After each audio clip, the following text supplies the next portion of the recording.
Sir next ఇది సజ్జల రామకృష్ణారెడ్డి గారి సోదరులు ఎవరైతే ఉన్నారో, ఏదైతే జనార్దన్ రెడ్డి గారు కానివ్వండి, సో సజ్జల రామకృష్ణారెడ్డి గారిని అడ్డు పెట్టుకొని 42 ఎకరాలు ఏదైతే ఫారెస్ట్ ల్యాండ్ కబ్జా చేశారని ఇప్పుడు మనం వార్తల్లో వింటున్నాం కదా. ఏదైతే కాలువలు కానీ గుంటలు కానీ మొత్తం కబ్జా చేశారో అక్కడ ఏదైతే విత్తనాలు వేసే దాని ఫార్మర్ పంటకు ఇది చేస్తున్నారంటే మనం వింటున్నాం.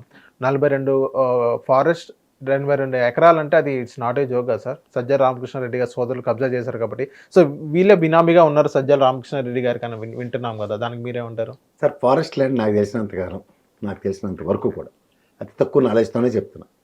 దాన్ని కబ్జా చేయడం అంత ఈజీ కాదు, ఇంపాసిబుల్ టు నెక్స్ట్. అది కొన్ని కోట్ల విలువైంది ల్యాండ్. ఏదైనా సరే చెప్తున్నాను మీకు చిన్న ఇష్యూ. నాకు తెలిసి మన అబ్బాయి చౌదరి గారి నియోజకవర్గం కొల్లేరు, అలాగే పిన్నెల రామచంద్రారెడ్డి గారి నియోజకవర్గం నాగార్జున సాగర్ మాచర్ల ఒక అడవిలో ఒక ఫారెస్ట్ ప్రాజెక్ట్స్ అంటారు అట్లా. అవి కేంద్ర ప్రభుత్వ అనుమతులు లేనిదే ఒక్కడికి కూడా ముందుకెళ్ళాయి. ఇంక్లూడింగ్ మన తిరుపతి ఎంపీ గారు గురుమూర్తి గారు కూడా కేంద్ర ప్రభుత్వ అనుమతులకి జగన్మోహన్ రెడ్డి గారు the first ever time in the history of ఇండియాలో 3 ఫారెస్ట్ ప్రాజెక్ట్స్ టైగర్ జోన్ నుంచి కూడా తీసుకొచ్చాడు. సో అది కేంద్ర ప్రభుత్వ ఆధీనంలో నడుస్తున్న వ్యవస్థలు అవి. మనం ఏదో అనుకుని ఫారెస్ట్ డిపార్ట్మెంట్ ముఖ్యమంత్రి గారు, ఇప్పుడు ఉప ముఖ్యమంత్రి గారు ఉన్నారు కాబట్టి గతంలో ముఖ్యమంత్రి గారు ఉన్నారు అని ఏవో మాట్లాడుకుని దాంట్లోంచి అనుకుంటే అది జరిగే పనులు కావు. ఓకే, అంచేత వాస్తవానికి దగ్గర ఇప్పుడు పోడు భూములు ఆక్రమించారంటారు. 2 రోజులు తన్ని ఎలాగ ఇస్తున్నారు వాళ్ళని?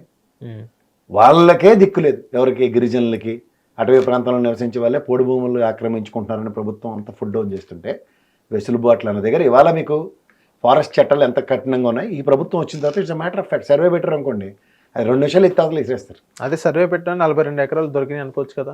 దొరికంటే రిజిస్ట్రేషన్ ఎవరు చేసాడు? లాస్ట్ గవర్నమెంటే కదా సార్. గవర్నమెంట్ అని మీరు అంటున్నారు. ఇప్పుడు మీకు ఎప్పుడైనా మీరు రిజిస్టర్ ఆఫీస్కి వెళ్ళారా? అక్కడ ఒక మ్యాప్ ఉంటుంది, తెలుసు కదా మీకు. తెలుసు. అక్కడ నల్లాలు ఏమున్నాయి, ఫారెస్ట్ ల్యాండ్లు ఏమున్నాయి, గవర్నమెంట్ 22A పెట్టినవి ఏమున్నాయి, అన్నీ ఉంటాయి. మరి ఏ ప్రాతిపదికన రిజిస్టర్ చేశారు? ఎవరి తప్పు? వ్యవస్థదా, వ్యక్తులదా? వ్యవస్థను కూడా మేనేజ్ చేసే వీళ్ళు ఎమ్మెల్యేలు. అవునండి, ఇప్పుడు వ్యవస్థ నీ చేతిలో ఉంది కదా.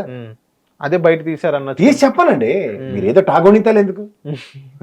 హిట్ టీవీ యాప్ ని డౌన్లోడ్ చేసుకోండి. ఇందులో short news, live news, entertainment movies అన్ని అవైలబుల్ గా ఉన్నాయి. Please download Hit TV app. Hit TV app. Hit TV యాప్ని ఫ్రీగా డౌన్లోడ్ చేసుకోండి.